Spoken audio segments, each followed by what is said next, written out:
Bonjour, bienvenue dans les rubriques de G. C'est un plaisir de vous retrouver aujourd'hui pour une nouvelle vidéo, ou plutôt pour un nouveau concept de vidéo. Et j'ai le plaisir de recevoir aujourd'hui, d'avoir à mes côtés, mon très cher Dramout. Comment ça va, Dram? Ça va. Et je suis content en plus de ressortir une petite émission, ça va faire du bien, ça. Exactement. Alors, pour la petite histoire, parce qu'on est obligé, avant de rentrer dans le vif du sujet, d'expliquer quel est le concept de cette vidéo. Il y a quelques mois, quelques années, nous faisions ensemble des vidéos autour du relaunch, du renouveau des X-Men par Jonathan Hickman. Série de vidéos où j'étais lâchement abandonné au coin du bois, on peut le dire, voilà. Où à un moment donné, j'ai dit regarde bien ma thune, regarde-moi bien, je vais arrêter parce que ça vaut pas le coup et je lis des choses qui m'énervent. Donc il valait mieux arrêter. Mais voilà, j'avoue que j'avais un petit pincement au cœur, non pas d'arrêter les X-Men de Hickman, mais plutôt d'arrêter de faire des vidéos avec toi, parce que j'aime beaucoup ce genre de petits rendez-vous, parce que j'ai un petit rendez-vous comme ça avec Anto, j'ai un petit rendez-vous comme ça avec Spider-Man, et j'avoue que ça me manquait beaucoup. Et on a pas mal discuté, on a essayé de trouver en fait qu'est-ce qui pourrait éventuellement être intéressant pour nous deux.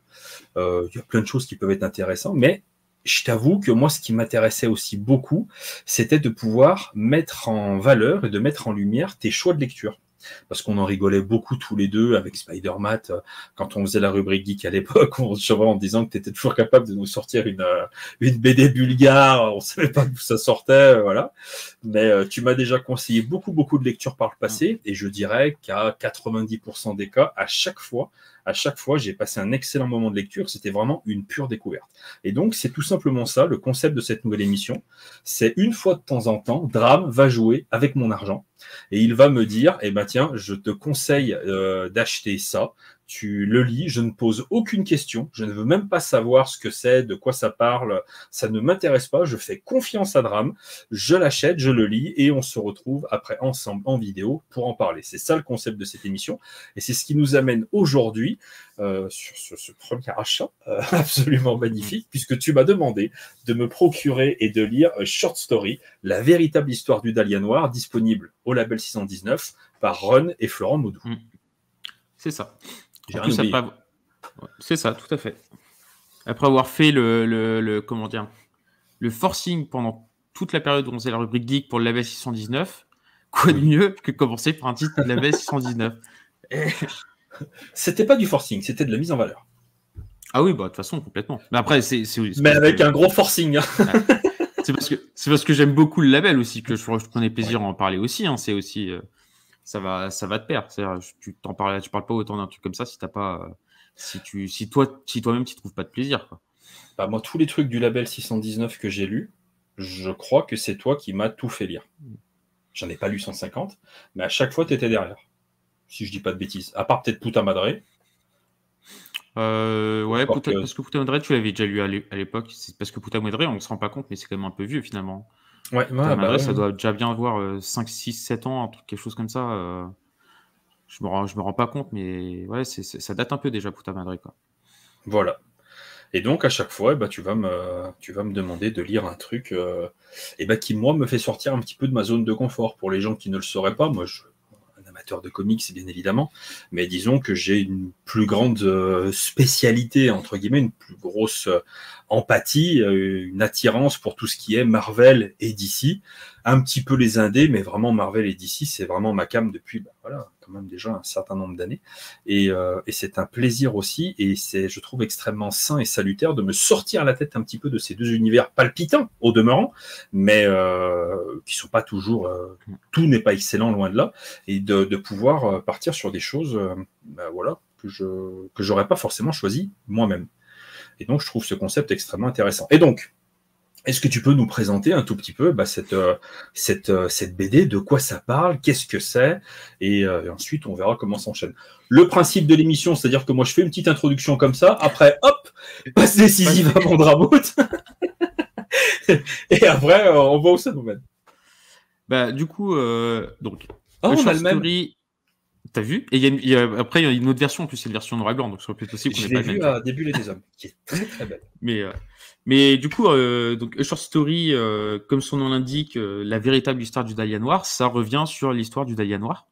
Pour recontextualiser, l'histoire du Dahlia Noir, c'est l'un des plus célèbres, ce qu'on appelle un peu cold case en fait aux États-Unis, donc qui sont ces histoires qui n'ont jamais été résolues, et qui est assez vieille, donc du coup qui date des années 40, en 46 pour être exact.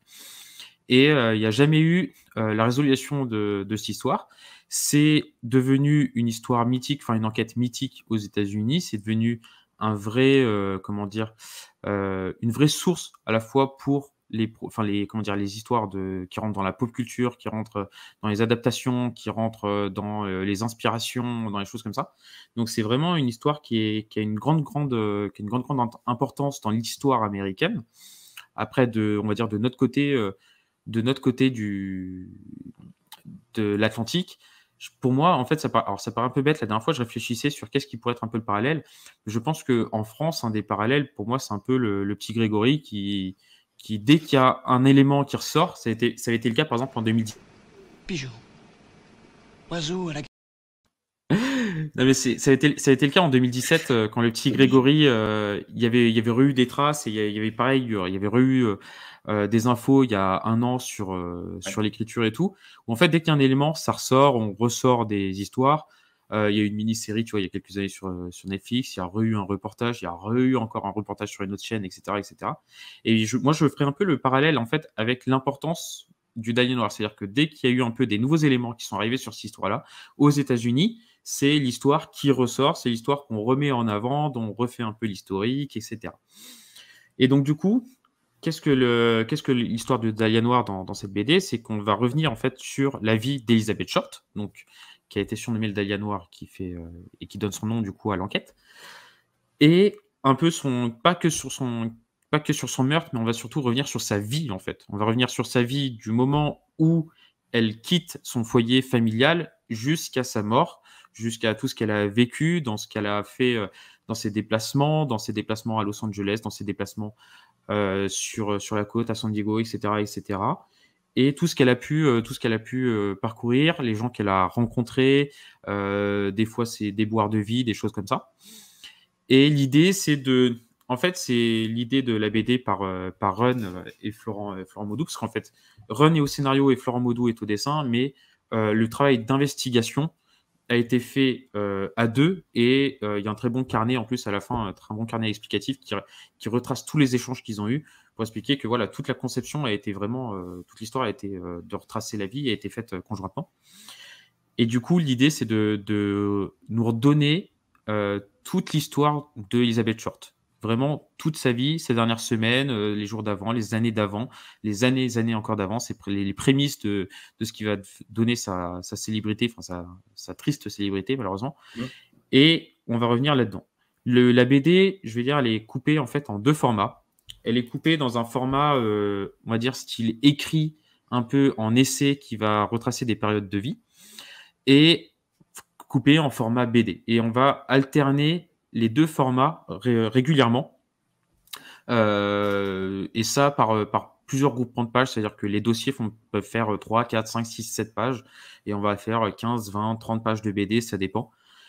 Et ça peut être assez désarçonnant, mais le but des auteurs, comme ils le disent, et comme ils l'ont souvent par exemple partagé, si les gens suivent Run sur Twitter ou quoi, c'était vraiment d'avoir une BD qui revienne, enfin un objet plus qu'une BD, qui revienne vraiment sur le fait divers et sur la vie du Dahlia Noir, plus que juste faire une BD qui raconte l'histoire. Et que du coup, avec tout ce qu'ils ont retracé, c'était beaucoup trop gros. En fait, c'était beaucoup trop Dense. dense, voilà, pour en faire complètement une BD. Ça aurait été, sinon t'achètes un dico, quoi. Donc ça a été un travail assez compliqué. Comment dire, le format, du coup, moi personnellement m'a pas du tout dérangé, mais c'est vrai que du coup c'est un format qui peut être désarçonnant pour les gens qui aiment beaucoup lire que de la BD et pas de texte. Et en même temps, les deux se complètent parfaitement. Il y a vraiment une alchimie entre les deux. L'ensemble se lie complètement et on peut pas sauter l'un ou sauter parce que c'est plus sujet à sauter les parties écrites que les parties dessinées, mais on peut pas la sauter. Et moi je ferai un peu deux cas de figure, qui est un peu le cas de figure que je pense qu'on va revenir après, parce que on est un peu ici aujourd'hui sur deux cas de figure avec nous deux. C'est que moi, le Dahlia Noir, c'était une histoire que je connaissais depuis des années et des années. C'était une histoire qui me fascinait déjà avant, vu que j'adore les faits divers, toujours un peu malsain et glauque quand on regarde les trucs comme ça, mais j'ai toujours aimé cet aspect enquête, en fait, plutôt dans les faits divers. Et toi, tu ne connaissais rien du tout de l'histoire. J'en avais même jamais entendu parler. Je ne savais même pas ce que c'était que cette histoire de Dahlia Noir. Voilà. Pourtant, alors c'est toujours extrêmement suspect, surtout la manière dont tu le dis. J'adore les trucs glauques, les faits divers. Moi aussi. Mais n'ayez pas peur. Mais c'est je sais pas, il y a un côté peut-être un peu thriller. Et puis j'aime beaucoup en fait dans ces histoires de meurtre, tout ça. Aimer, c'est compliqué, mais ce qui m'attire, c'est d'essayer j'ai l'impression en fait de rentrer dans les tréfonds, dans les plus mauvais côtés en fait de l'âme humaine, et de voir ce que l'être humain est capable de faire et de manigancer pour arriver à ses fins. Voilà. Et à côté de ça, t'as des gens qui aussi travaillent pour essayer de faire éclater la vérité. Et c'est l'ensemble en fait que je trouve passionnant.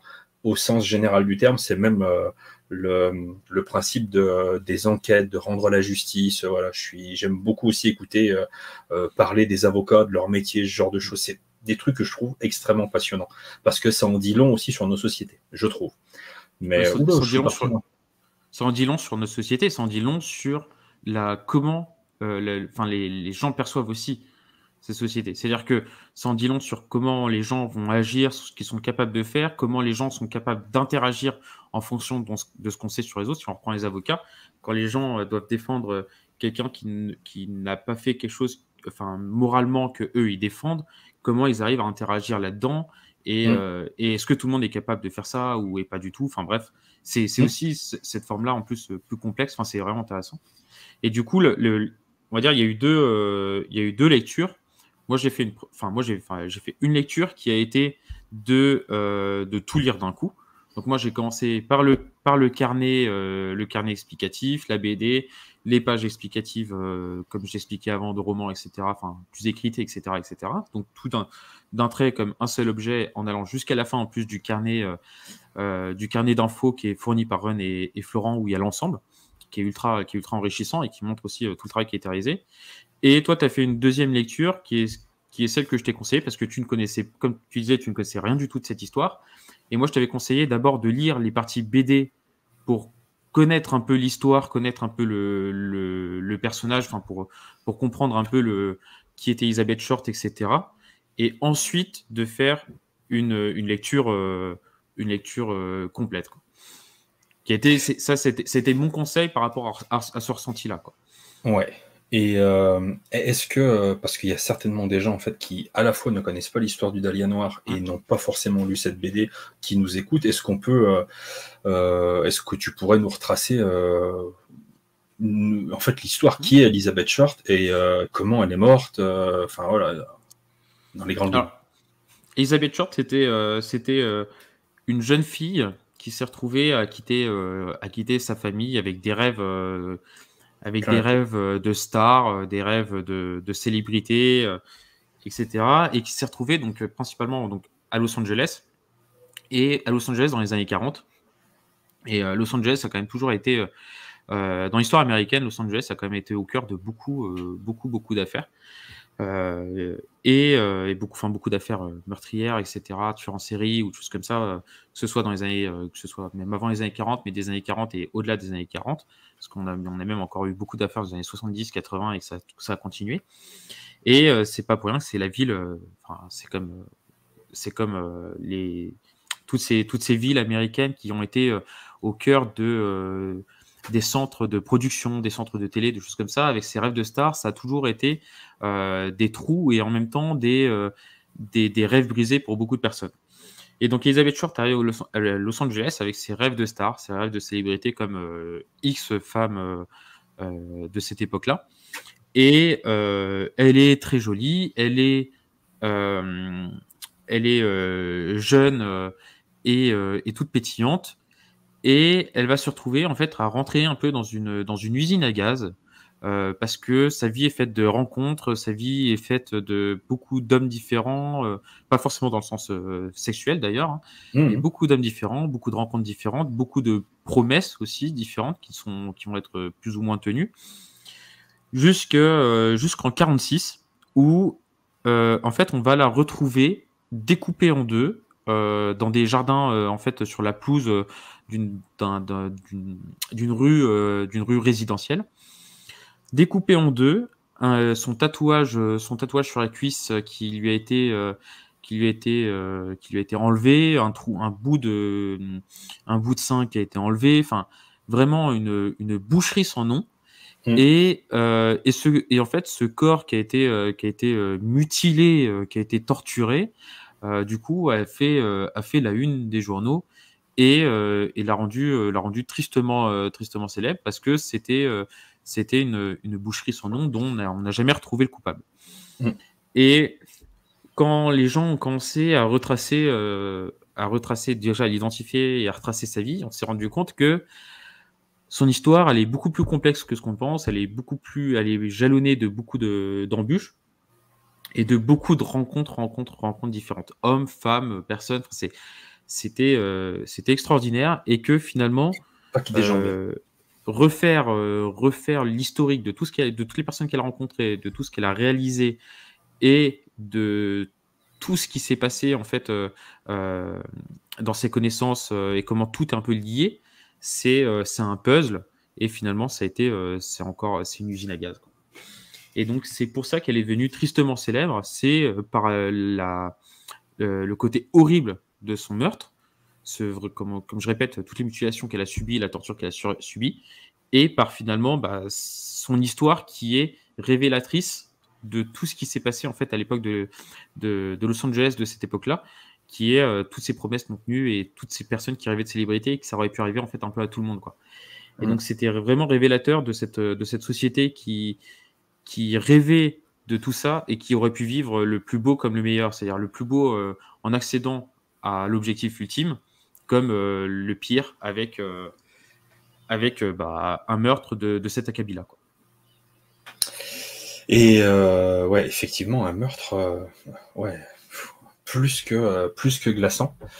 Euh, est-ce que tu veux que je commence par expliquer comment moi j'ai accueilli le truc, ou tu veux y aller en premier? Non, non, vas-y, je pense. Parce que comme toi, en plus, tu connaissais pas, Ouais. c'est plus révélateur, Euh, je trouve. alors du coup, voilà, moi je connaissais absolument pas cette histoire-là, je n'avais même jamais entendu parler. Donc autant dire que quand il m'a dit va acheter ça et que je l'ai récupéré, j'ai pas lu la 4e de couverture, rien du tout, hein. J'y suis allé à la confiance, j'ai écouté les instructions de drame et voilà, j'ai lu simplement les pages de BD. Et en fait, c'était très étrange. C'est vraiment une expérience de lecture à part. Donc ce que je vais dire, ça ne reflète pas la qualité de l'œuvre, c'est juste mon expérience, vu comment moi je l'ai abordé, ce qui est un cas tout à fait personnel et ça ne se reproduira, je présume pas, avec vous. Mais j'avoue que en prenant simplement les pages de BD et en arrivant à la fin, je savais même pas de quoi ça allait parler. Je savais même pas qu'il y aurait un meurtre, mais de la manière en fait dont je voyais la construction du récit, avec toutes ces pages qui s'enchaînaient et tout, j'ai compris que ça allait mal finir cette histoire assez rapidement. J'ai compris que la fin serait assez dramatique. Ça a, je trouve, très très bien fonctionné en ne lisant simplement que les pages de BD. J'avais un petit peu l'impression de survoler en fait la vie de cette jeune femme par moment, en faisant un petit focus à des moments précis en fait de sa vie, et j'avais l'impression à chaque fois d'assister à sa descente aux enfers. Petit à petit, je la voyais en fait s'enfoncer entre guillemets dans ses mensonges, parce qu'on voit que évidemment la réussite pour elle n'est pas au rendez-vous, mais qu'elle n'avait pas forcément envie de l'avouer, de l'avouer aux autres, ni même à sa famille. Et on voit en fait qu'elle est en train de s'enferrer dans un truc qui pue, mais grave. Et j'ai pris vraiment une bonne claque, si tu veux, dès la fin du récit, et que on tourne les pages et qu'on la voit enfin voilà, alors c'est pas dessiné d'une manière gore, mais c'est suffisamment expressif en fait pour que ce soit véritablement choquant, surtout quand on sait que c'est une histoire vraie. Et quand j'ai tourné ces pages et que j'ai vu après en gros le bilan de l'autopsie, enfin waouh la vache, là j'ai vraiment, enfin c'est assez marquant en fait comme lecture. Et là après. Du coup, j'ai dit, mais attends, bon, évidemment, il faut que je reprenne du début. Je vais tout relire dans l'ordre et puis essayer de relire ce dossier. Et donc, j'ai commencé à relire ça. Et là, je me suis arrêté, je dirais, je crois, au premier quart, en fait, où j'ai dit, attends, bouge pas. Je vais pas relire le dossier tout de suite. D'abord, il faut que j'en apprenne un peu plus. Il faut que j'écoute 2-3 trucs, parce que j'ai trouvé que dès le début, on allait d'une manière et c'est le but, en fait, de cette bande dessinée, on allait vraiment d'une manière extrêmement pointue dans la vie d'Elizabeth Short et surtout dans le détail. Qu'est-ce qui l'a mené, toutes les traces qu'elle a pu laisser sur les dernières années, les derniers mois, les derniers jours de sa vie, tout ce qu'ils ont pu collecter en fait comme information. Et j'avais envie, avant d'aller plus loin, étant donné que j'avais le sentiment que j'allais lire en fait quasiment un dossier, pas une contre-enquête, mais enfin ouais, un gros dossier quoi. C'est une bande dessinée, mais c'est avant tout un dossier sur la vie d'Elizabeth Short et c'est comment elle en est arrivée là. Et donc j'ai arrêté et j'ai lu, j'ai pas lu, j'ai écouté un podcast notamment dans lequel intervient Ron, si je ne dis pas de bêtises, que toi tu m'avais conseillé, et j'avais écouté aussi une vidéo qui parlait du coup de l'histoire du Dahlia Noir, une vidéo en 10-15 minutes. Je me rappelle plus laquelle c'était, enfin, d'une chaîne YouTube, bref, peu importe. Et donc j'avais quelques éléments en fait de l'intrigue, et c'était ensuite super intéressant de revenir sur le travail de Ron et de Florent Maudoux pour avancer et apprécier aussi ce travail de, j'ai envie de dire de contre-enquête, d'enquête, quoi, tout simplement. Ce travail pour collecter toutes ces informations, savoir les classer, savoir les ranger, savoir les mettre en lumière comme il faut, pour essayer d'en apprendre un petit peu plus, voilà, sur cette femme et le dénouement de cette histoire. Et j'ai trouvé que c'était une lecture vraiment extrêmement dense. Il y a plusieurs trucs en fait qui m'ont surpris. Si je reviens en fait sur le point de la BD, j'aime beaucoup le dessin, j'aime beaucoup le choix des couleurs, le choix du papier. Enfin, je trouve que, enfin, on est vraiment. J'ai eu l'impression en fait d'être vraiment à la fin des années 40, après-guerre. Enfin, je trouve que ça colle parfaitement bien en fait au récit, et j'ai surtout apprécié. Au-delà du travail de collecte en fait de renseignements, j'ai vraiment aimé la manière dont est organisée en fait la BD. Alors c'est peut-être un côté où j'aime beaucoup les choses un peu carrées, enfin beaucoup, je sais pas, mais enfin, j'ai trouvé que c'était extrêmement carré, bien pointu. Enfin, c'est un putain de travail de fou quoi qui a été mené. Et j'ai vraiment apprécié. Mais je peux pas dire que j'ai apprécié ça comme une BD parce que j'ai presque envie de dire que pour moi, c'en est pas une quoi de BD. Enfin, c'est autre chose. Moi, je fais un peu un parallèle avec j'appellerais ça limite un essai dessiné parce que c'est très factuel dans ce qu'ils disent. Dans le travail recherché, c'est très. Ils mettent, en fait, ça que j'aime, c'est qu'ils mettent en avant des données et des faits. Et quand ils vont émettre une hypothèse, ils le disent. C'est dire que ils vont dire on pense qu'elle a fait ceci ou qu'elle est allée ici ou qu'elle a fait cela, mais on n'en est pas sûr. Et quand ils émettent une hypothèse, ils expliquent aussi pourquoi ils émettent cette hypothèse. C'est-à-dire, au vu de ce qu'elle disait, de ce qu'elle faisait, on pense qu'elle a fait ça parce que ça corroborait avec telle lettre, telle correspondance, tel ticket, tel machin. Et c'est ça qui est, tel témoignage ou. Et du coup, il y a un truc que j'ai adoré. Pardon, excuse-moi. Il y a un truc que j'ai adoré, c'est la semaine perdue. C'est ça, je me rappelle. Je crois que c'est comme ça que s'appelle ce chapitre. La semaine perdue juste avant sa mort, quoi, en fait. Et juste, tu vois, tout ce qu'ils ont réussi en fait à récupérer on nous a dit que il y a eu tel témoignage, mais qui n'avait pas forcément été écouté par les flics à l'époque. Et qu'est-ce qui est vrai on ne sait pas, mais ça te met quelques pistes. C'est vraiment intéressant. Et c'est cette façon dont ils ont reconstruit, que ce soit sa vie, que ce soit tout ce qui s'est passé, ce qu'on sait, ce qu'on ne sait pas, etc. Moi, c'est ça que je trouve fascinant, c'est que on n'est pas dans de la, comment dire, on n'est pas dans dans une sorte d'histoire qu'on va te raconter avec de la fiction pour embellir le tout ou pour rendre le truc le plus trépidant. On est factuel. On suit une femme qui a existé, dont ils ont reconstruit un peu la personnalité par rapport à tous les éléments qu'ils ont obtenus. C'est-à-dire que ils l'ont pas faite guillerette parce qu'elle était guillerette ou dépressive parce qu'elle était dépressive. Ils l'ont faite avec les traits de caractère qu'ils ont établis par rapport à toutes les données qu'ils ont eues, quoi. Et c'est-à-dire que tout ce qu'ils ont fait, c'est recherché, c'est établi. Et c'est ça que je trouve fou. Et c'était un travail d'enquête que je trouve extraordinaire. Et là, on pourrait se dire, bah ouais, on vous a raconté l'histoire du Dahlia Noir. Bah ouais, bah du coup, quel est l'intérêt de la lire? Mais honnêtement, moi, je trouve que cette BD, elle n'a pas d'intérêt à être lue pour découvrir l'histoire, parce que justement, quand on connaît l'histoire, de toute façon, on connaît déjà la fin et tout.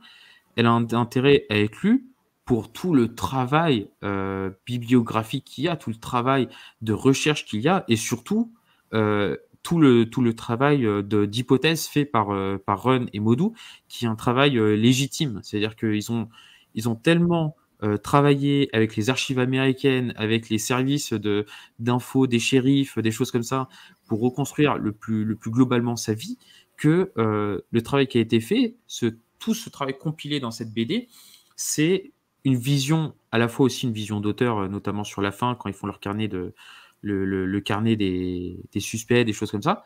Mais c'est vraiment, c'est vraiment un travail de bibliographie. Et c'est ça qui est intéressant à suivre, c'est de se dire comment ils ont construit tout ça par rapport à toutes les recherches qu'ils ont faites. Et comment ils ont réussi à remettre énormément de pièces du puzzle ensemble au point de proposer leur vision du puzzle incomplet, parce que le puzzle il sera jamais complet, il sera malheureusement jamais complété. Et moi je trouve que c'est vraiment passionnant parce que l'histoire du Dahlia Noir, je vais pas dire que je m'en fous, mais je la connaissant déjà, c'était pas ça qui m'intéressait. Et j'ai retrouvé dans cette histoire-là ce que je ne retrouve, ce qu'on retrouve quasiment jamais en fait dans les faits divers, c'est-à-dire ce travail de recherche. Et c'est ça que j'ai trouvé extraordinaire. Il y a tellement d'infos que enfin, comment dire, qu'on pourrait se dire que ça va être dur à digérer. Et je trouve que cette mise en forme, elle rend le tout hyper accessible.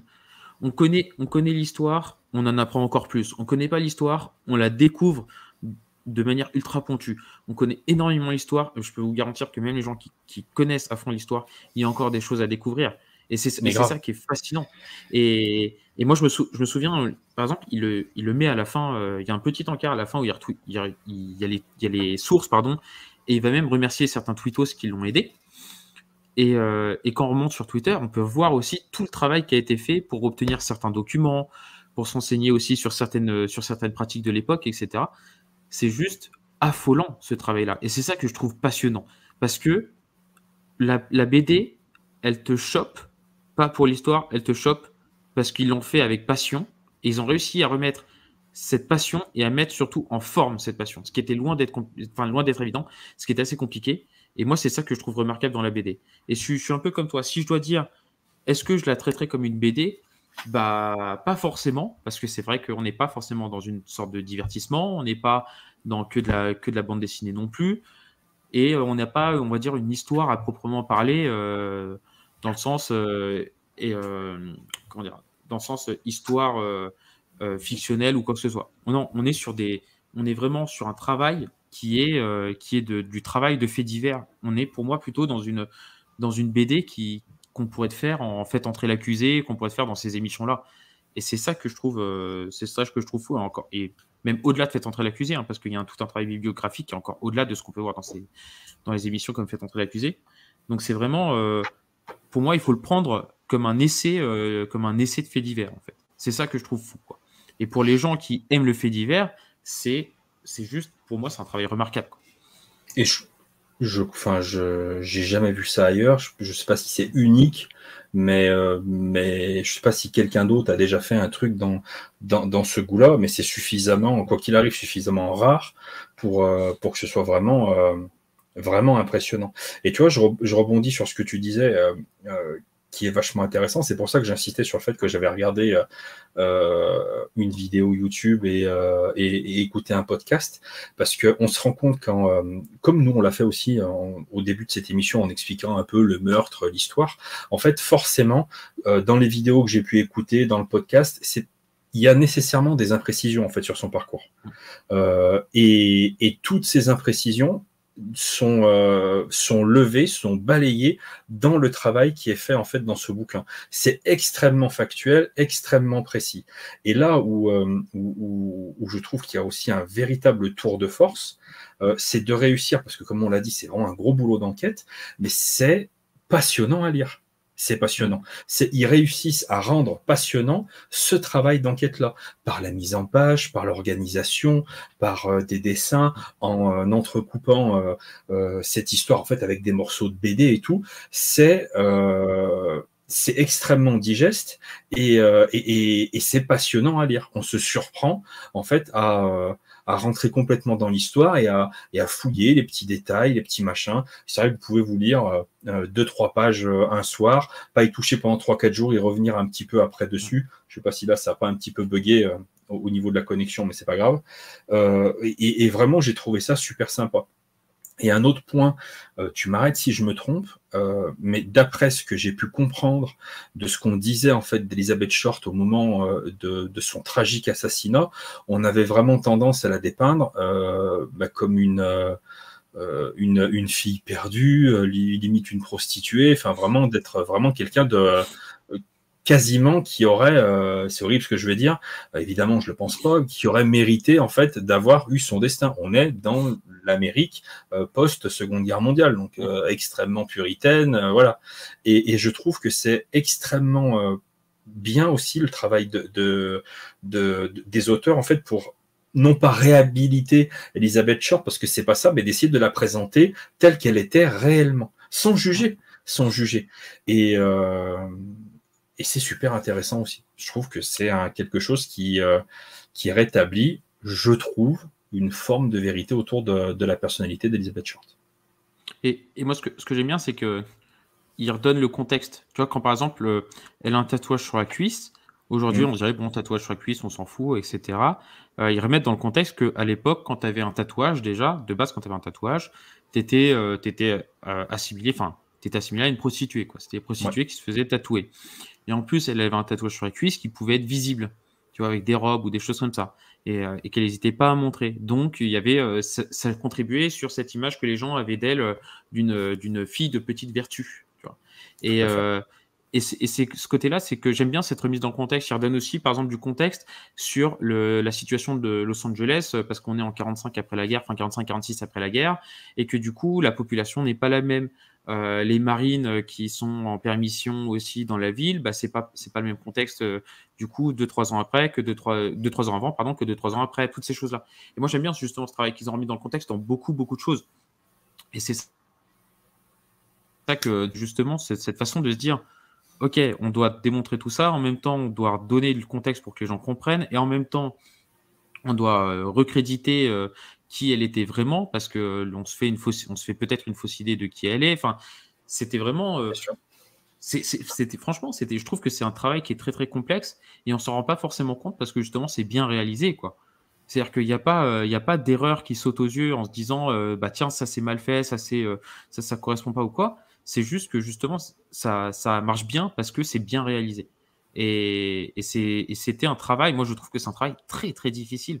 Et comme tu le disais, moi j'ai pas en tête un travail aussi pointu de cette forme-là en fait.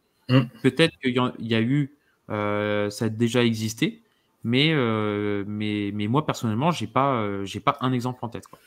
Quoi qu'il arrive, il n'y en a pas un tous les mois chez votre libraire. Ça, c'est sûr et certain. Ça, de cette manière-là, ouais, il n'y a pas. Et c'est vraiment sympa. À qui on pourrait conseiller une bande dessinée comme celle-là. Et ensuite, si ça t'embête pas, j'aimerais bien qu'on parle aussi de l'objet en tant que tel, parce que c'est quand même très régulier, et j'aime beaucoup insister là-dessus, sur la qualité en fait des bouquins, parce que on peut peut-être commencer d'ailleurs par ça, mais le bouquin en lui-même, je me rappelle plus, c'est 21 €. Quelque chose comme c'est 20 €. 20 €. 19,90. On est sur un truc, je vais le prendre, ce sera beaucoup plus simple, qui est vraiment un très très grand format, avec quand même, voilà, c'est quand même extrêmement épais. Enfin, on est vraiment sur un très très bel objet, en plus avec un dos toilé. Je ne peux pas m'empêcher de faire un petit comparatif au niveau du prix, puisque tout à l'heure j'étais chez mon libraire et que j'ai acheté un 100% Marvel. C'est le même prix. Pour pas plus de pages et 2 fois moins grand, ça fait halluciner. Mais je trouve que le travail, comme d'habitude en fait, au label 619, de ce que j'ai pu en voir moi, hein, mais est vraiment un travail éditorial vraiment de grande qualité, et on a plaisir à voir ces objets trôner dans nos bibliothèques. Et c'est en plus il y a une finition, enfin il y a une finition avec un dos toilé. Moi j'adore ça. Ouais. Et moi le truc qui m'avait surpris aussi, c'est les pages. Ça semble anodin, mais en fait c'est très épais. Ça fait qu'une centaine de pages, en réalité, 110 pages.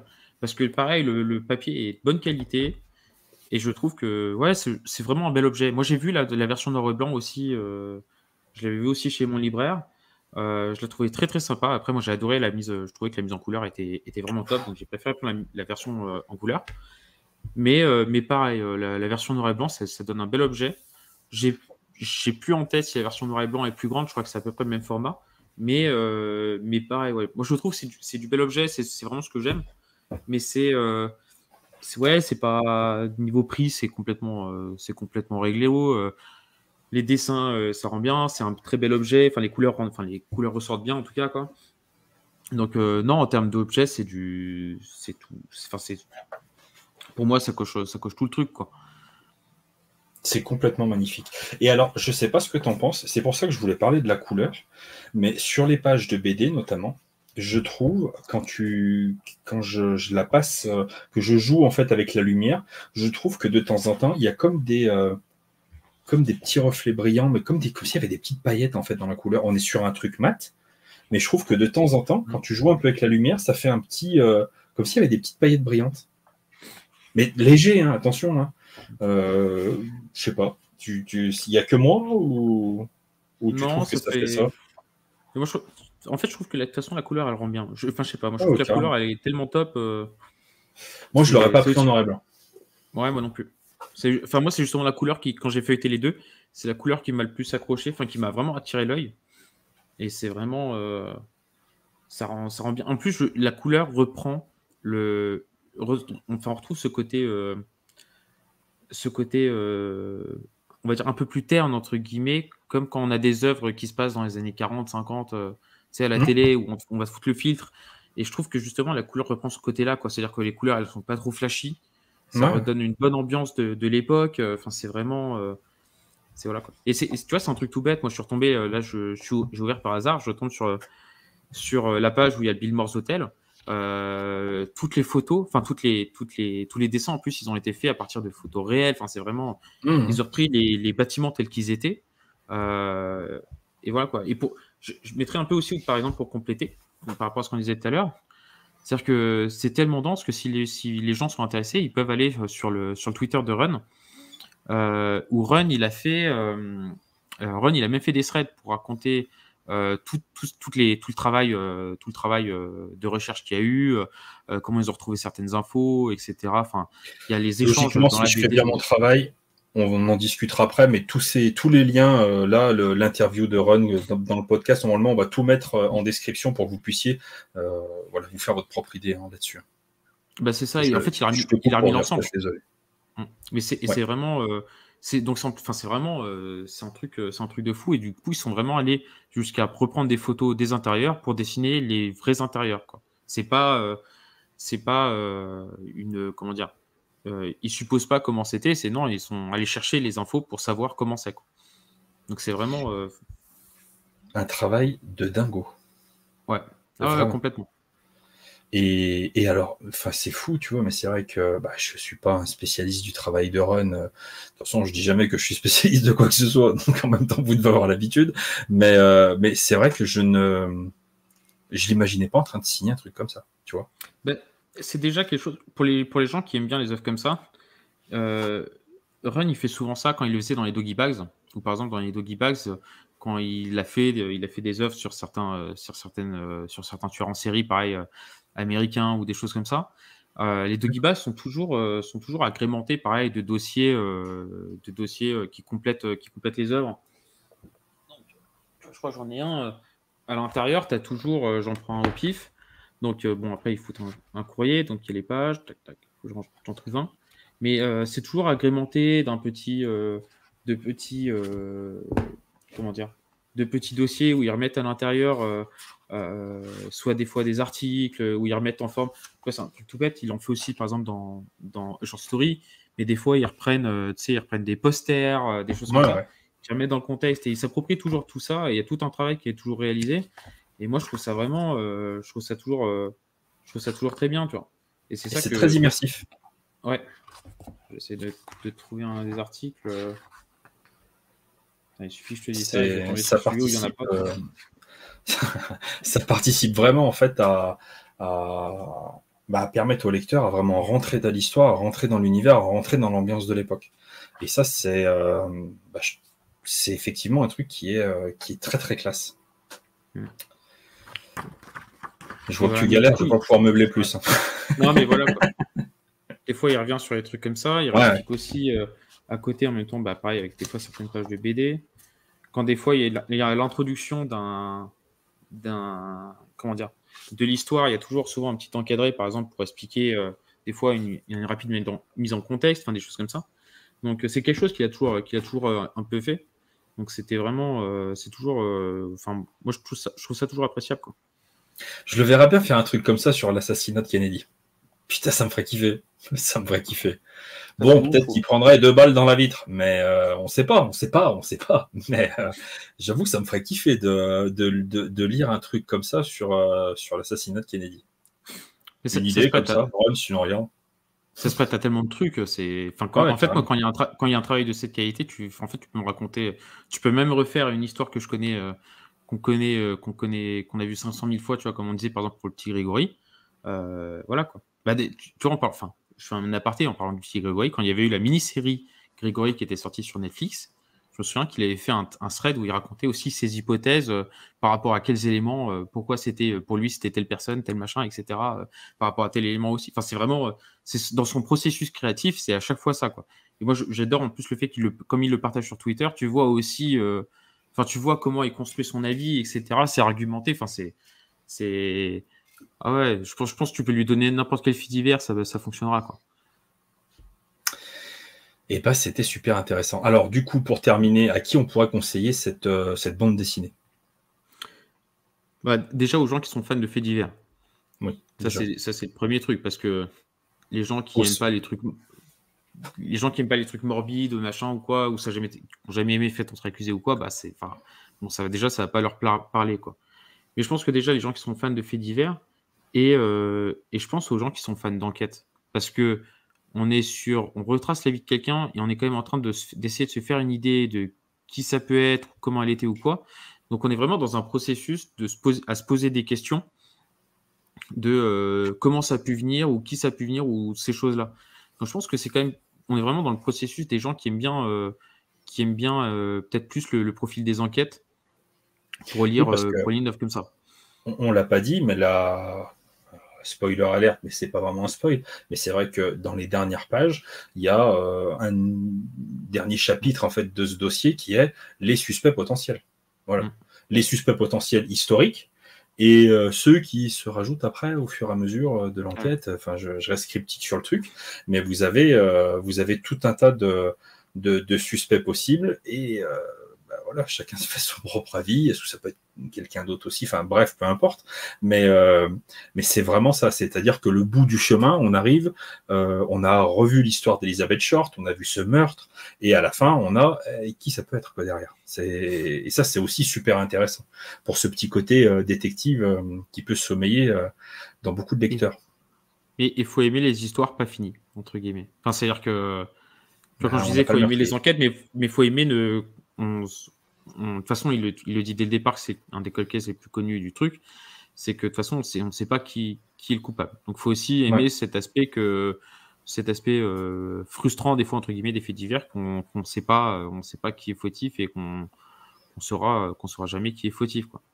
Parce que je sais que des fois, des gens, ça peut aussi les freiner de se dire, s'ils se lancent en se disant c'est une enquête policière, mais qu'à la fin, tu n'as pas de truc, tu as des gens qui peuvent rester sur leur faim, malgré que ce soit tiré de faits réels. Donc voilà.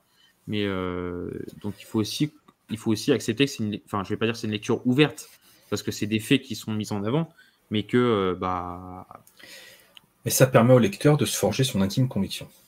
Ouais. Ou pas, et mais puis, un peu. Et moi, je sais que, tu vois, quand je lisais le dossier des suspects, putain, il y a des mecs, je me suis dit, ah ouais, quand même, et tout, je commençais à regarder les trucs, je me suis dit, je pense que c'est peut-être lui et tout. Enfin, bref, tu te prends un peu au jeu, quoi. Ouais, ben oui. Au jeu. Donc, c'est vraiment, non, enfin, c'est. Un sacré Après, boulot. moi, ça me plaît parce que j'aime le fait divers. Donc, en plus, je me suis vraiment retrouvé dedans. C'est pour ça que je pense vraiment que les gens qui aiment le fait divers, ils se. Oui, puis tu prépares des assassinats, alors du coup, tu te renseignes aussi un peu.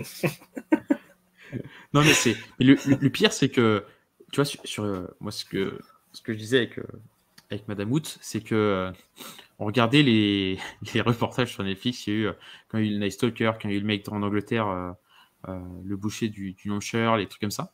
On regardait ces trucs-là. Enfin, moi, j'aime bien regarder ces trucs-là, quoi. Et je me suis toujours dit, si l'un de nous demeure, les mecs ils vont retomber sur l'historique Netflix ou les propositions de Netflix, on va dire, c'est bon, c'est mort. Ah ouais, non, mais faut pas qu'il y en ait un des deux qui ait une mort violente, hein, parce que je te dis tout de suite que. Ah oui, non, oui, il va y avoir une garde à vue qui va être houleuse, je te le dis tout de suite. Ouais. Mais c'est vrai que c'est tellement. Ça revient à ce qu'on disait au départ, c'est malsain, tu vois, c'est vraiment c'est glauque et malsain des fois de voir sortir ces trucs-là. Mais c'est prenant, quoi. C'est prenant de savoir qui ça va être, comment le mec va se faire choper. Enfin bref, des fois c'est fou, quoi. Et quand tu vois comment les mecs des fois ont été traités ou qui sont les coupables, tu vois, tu dis mais c'est quand même fou que ce soit ce mec-là et tout. Enfin, c'est vraiment. Tu leur donneras le bon Dieu sans confession quand tu les croises, et puis au final. Mais ouais. Bon, je crois qu'on a été relativement explicite autour de cette bande dessinée. Je te remercie, mon Drame, de m'avoir fait découvrir cette petite merveille. C'est vraiment cool. Je vous conseille vraiment de le lire. Je pensais, tu vois, on arrive vers les fêtes de Noël. Je ne sais pas quand sortira cette vidéo, mais ce sera avant Noël. Ça peut être un beau cadeau pour les plus de 18 ans, hein, et pour voilà, les papas, les mamans qui aiment bien les enquêtes et les genres de trucs. Ça peut être vraiment, vraiment une belle découverte. Vraiment. Que vous connaissiez ou non l'histoire du Dahlia Noir, vous voyez, que ce soit pour Drame ou pour moi, ça a très très bien fonctionné. Donc vraiment, je ne saurais que trop vous conseiller de vous y intéresser et de soutenir évidemment des auteurs français, un éditeur français. Ça fait toujours plaisir. C'est le petit instant cocorico, mais c'est important de soutenir des créateurs de cet acabit, vraiment, parce que c'est un travail prodigieux, vraiment. On peut ne pas aimer, mais ça, c'est pas un souci, mais c'est impossible de ne pas reconnaître la qualité du travail à tous les niveaux sur cette bande dessinée. Vraiment.